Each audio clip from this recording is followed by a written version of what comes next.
नमस्कार दोस्तों, स्वागत है आपका आज के मुख्य समाचार में, जिसमें सबसे पहली बड़ी खबर में जिक्र होगा बिहार के विधानसभा चुनाव का, जहां पर पप्पू यादव का भाजपा पर निशाना, कहा साजिशों का जवाब जनता कैंची से देगी। जी हां दोस्तों, कैंची उनका चुनाव चिन्ह है, तो उन्होंने कहा है कि साजिशों का जवाब जनता कैंची से देगी। इसी के साथ दूसरी बड़ी खबर में आपको बताएंगे कि कन्हैया कुमार किस सीट से लड़ेंगे। जी हाँ दोस्तों, कन्हैया कुमार के लड़ने की चल रही है बात, कौन से सीट से वो आपको जरूर बताएंगे। हर एक खबर की गहराई में आपको ले जाएंगे दोस्तों, लेकिन उससे पहले बिहार चुनाव की पल पल की अपडेट्स के लिए आप अभी इस वीडियो को लाइक कीजिए और इस लाल बटन को दबा के इस चैनल को फ्री में सब्सक्राइब करके घंटी बजाइए और कमेंट में लिखिए जय हिंद। दोस्तों रुक करते हैं तमाम बड़ी खबरों की तरफ।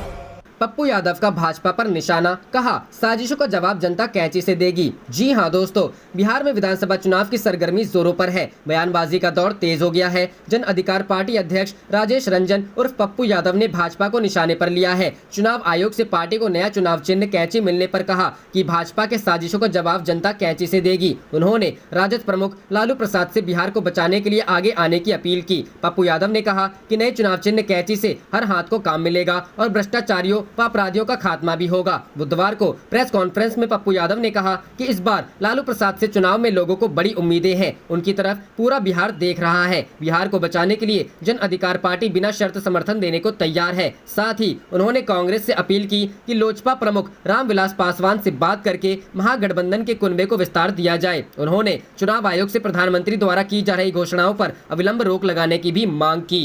रुक करते हैं अगली खबर की तरफ। इस सीट से कन्हैया कुमार के लड़ने की चल रही थी बात। जी हां दोस्तों, बिहार में विधानसभा की सबसे हॉट सीटों में से एक बेगूसराय का बछवाड़ा विधानसभा क्षेत्र एक बार फिर चर्चा में है। पिछले दिनों सोशल मीडिया पर यह भी चर्चा थी कि जेएनयू के पूर्व छात्र संघ अध्यक्ष कन्हैया कुमार बछवाड़ा से अपनी उम्मीदवारी कर सकते हैं, लेकिन भारतीय कम्युनिस्ट पार्टी के महागठबंधन में शामिल होने के बाद अब महागठबंधन में शामिल कांग्रेस से दिवंगत विधायक रामदेव राय के पुत्र शिव प्रकाश गरीबदास की उम्मीदवारी तय मानी जा रही है। बछवाड़ा विधानसभा क्षेत्र से 5 बार विजयी रह चुके रामदेव राय के पुत्र शिव प्रकाश गरीबदास को पार्टी ने कांग्रेस पार्टी से उम्मीदवार बनाना तय किया है। रुख करते हैं अगली खबर की तरफ। उप मुख्यमंत्री बोले बिहार के लोगों को पलायन करने में मजा आता है, इसलिए लोग जाते हैं। राजद ने कहा शर्म करो। जी हां दोस्तों, बिहार में विधानसभा चुनाव से पहले पार्टियों का एक दूसरे पर तीखा प्रहार करना शुरू हो गया है। इसी कड़ी में राजद ने ट्विटर पर एक वीडियो शेयर कर बिहार के उप मुख्यमंत्री सुशील मोदी पर निशाना साधा है। दरअसल एक इंटरव्यू के दौरान सुशील मोदी यह कहते नजर आ रहे हैं कि बिहार की एक परंपरा रही है कि बिहार के लोगों को बाहर जाकर काम करने में एक आनंद आता है, उनको अच्छा लगता है। किसी को ज्यादा कमाना हो, 2 जून की रोटी से अधिक कमाना हो तो बाहर जाता है। सुशील मोदी के इस वीडियो को शेयर करते हुए आरजेडी ने निशाना साधा है।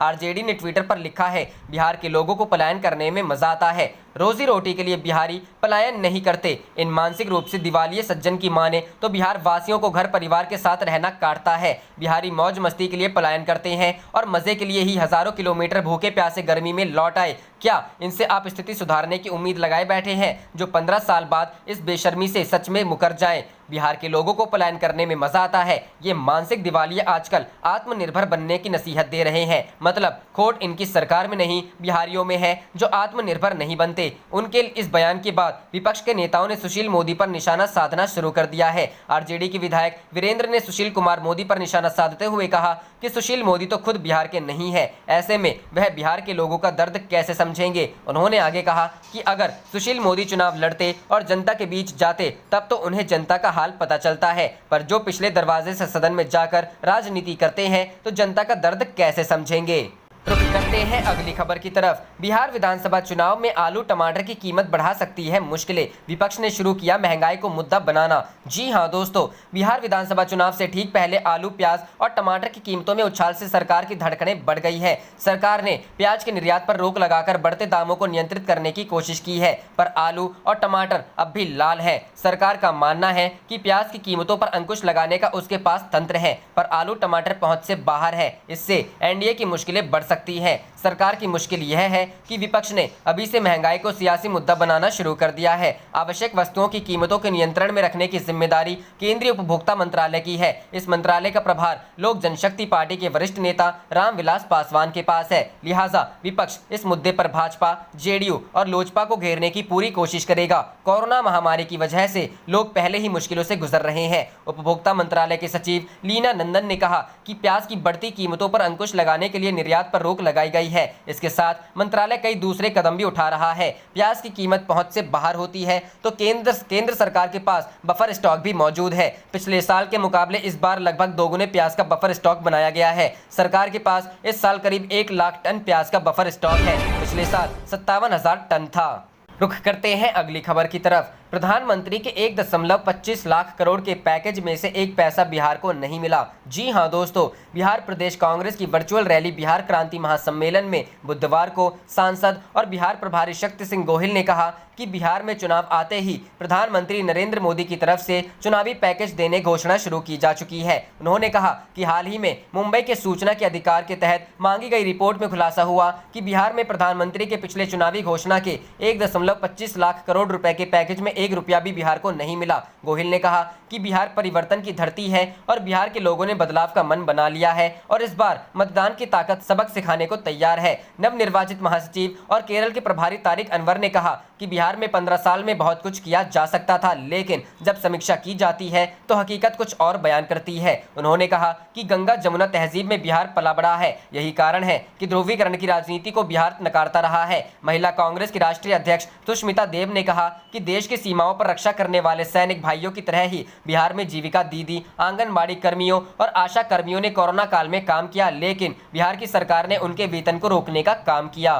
रुख करते हैं अगली खबर की तरफ। तेजस्वी यादव ने नीतीश कुमार से फिर पूछे 17 तीखे सवाल। जी हां दोस्तों, नेता प्रतिपक्ष तेजस्वी यादव ने बिहार में एनडीए की सरकार पर विकास और बेरोजगारी के मुद्दे पर हमला बोला है। उन्होंने मुख्यमंत्री नीतीश कुमार से आक्रामक रूप से बेरोजगारी, पलायन और उद्योग धंधों के मुद्दे पर फिर कई तीखे सवाल पूछे हैं। आरजेडी नेता ने एनडीए सरकार के विकास के दावों को कटघरे में खड़ा करने की कोशिश की है। उन्होंने मुख्यमंत्री से पूछा है कि देश में सबसे अधिक बेरोजगारी बिहार में क्यों है। 15 वर्षों की एनडीए सरकार बताएं कि बिहार में आईटी कंपनियां क्यों नहीं बुलाई गईं, क्यों नहीं आई और क्यों नहीं आ सकती। बिहार में आईटी पार्क और सेज क्यों नहीं बन सकते। तेजस्वी ने बिहार में फूड प्रोसेसिंग इंडस्ट्री, मछली उत्पादन, दूध उत्पादन, लघु उद्योग, पर्यटन, नौकरियों, शिक्षा और स्वास्थ्य की स्थिति पर तीखे सवाल पूछे हैं। उनके सवालों में बिहार में नौकरियों में बिहारियों को आरक्षण देने के भी सवाल हैं। तेजस्वी ने हर सवाल के बाद जोर देकर कहा कि 15 वर्षों की सरकार जवाब दे। तेजस्वी के सवालों से साफ है कि आगामी विधानसभा चुनाव में बेरोजगारी और पलायन में भी बड़ा मुद्दा होगा।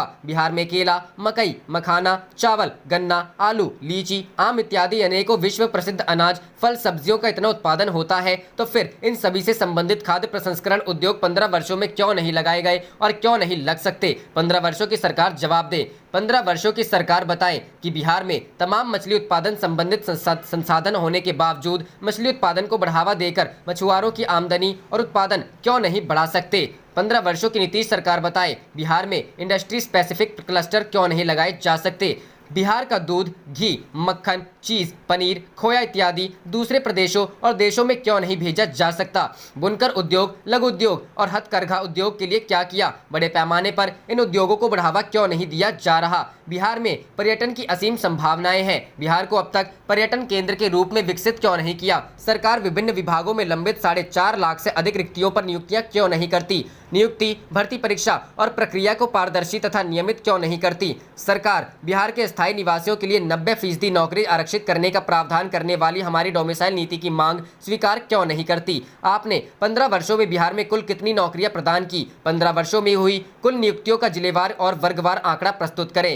रुख करते हैं अगली खबर की तरफ। एनडीए में एक और खटपट। एलजेपी के बाद सबसे पुराने साथी अकाली दल ने दिखाए बागी तेवर। जी हां दोस्तों, बिहार विधानसभा चुनाव से ठीक पहले एनडीए के घटक दल एलजेपी की नाराजगी के बीच भाजपा को अब पुराने सहयोगी दल शिरोमणि अकाली दल की नाराजगी का सामना करना पड़ रहा है। शियत किसानों के मुद्दे पर केंद्र की भाजपा नीति एनडीए सरकार से नाराज है। पार्टी अध्यक्ष सुखबीर सिंह बादल ने परोक्ष रूप से बुधवार को भाजपा को चेतावनी देते हुए कहा कि उनकी पार्टी किसानों के हित के लिए कुछ भी कुर्बान कर सकती है। दरअसल उन्होंने संसद में पेश किए गए कृषि क्षेत्र से संबंधित 3 विधेयकों को जबरदस्त विरोध किया और केंद्र सरकार से किसानों की चिंताएं दूर करने के लिए कहा। सुखबीर बादल ने कहा, शियद केंद्र से अनुरोध करता रहा है कि कृषि से संबंधित इन तीनों विधेयकों पर जब तक कृषक संगठनों, किसानों और कृषि मजदूरों की सभी आपत्तियों का निराकरण नहीं हो जाता तब तक वह इन्हें संसद की मंजूरी के लिए पेश नहीं करें। इससे पहले मंगलवार को पंजाब के फिरोजपुर से सांसद बादल ने लोकसभा से आवश्यक वस्तु विधेयक 2020 के खिलाफ यह कहते हुए वोट डाला कि यह प्रस्तावित कानून किसान किसानों के हितों के विरुद्ध है। उल्लेखनीय है कि सरकार ने बीते सोमवार को कृषि उत्पाद व्यापार और वाणिज्य विधेयक, किसान मूल्य आश्वासन समझौता विधेयक और कृषि सेवा अध्यादेश और आवश्यक वस्तु विधेयक पेश किए। ये विधेयक अध्यादेशों के स्थान लेने के लिए पेश किए गए हैं। बादल ने कहा, इन विधेयकों को पेश करने से पहले उन्हें अपने सहयोगियों एवं कम से कम उन दलों से संवाद कर लेना चाहिए था जो निश्चित तौर पर किसानों की पार्टी है। जाने से पहले आप इस वीडियो को लाइक कीजिए और इस लाल बटन को दबा के इस चैनल को फ्री में सब्सक्राइब करके घंटी बजा लीजिए। आप देख रहे थे आपका अपना चैनल धड़ाधड़ न्यूज। जय हिंद, जय भारत।